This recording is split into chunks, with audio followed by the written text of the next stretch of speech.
সন্ধ্যা ৬টার পর ঢাকা বিশ্ববিদ্যালয়ের টিএসসি স্বোপার্জিত স্বাধীনতা চত্বর, হল ও আবাসিক এলাকায় স্পিকার, মাইক ব্যবহার করে যে কোনো অনুষ্ঠান আয়োজন সম্পূর্ণ নিষিদ্ধ করেছে বিশ্ববিদ্যালয় কর্তৃপক্ষ।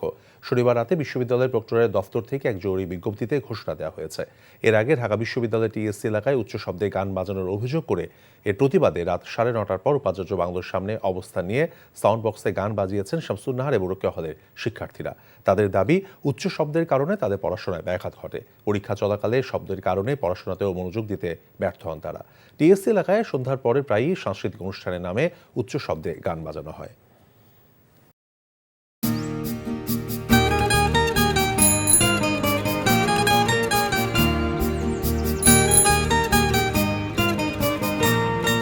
শুনেন, পুরুষ মানুষ তো এভাবে ভয় পেলে চলে না, বুকে সাহস রাখতে হয়।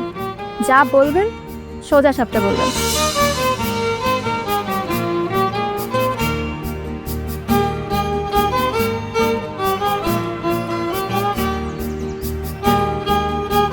তো এই শীতে যে শীতের কাপড় ছাড়া আসছো, এটা কি ঠিক আছে?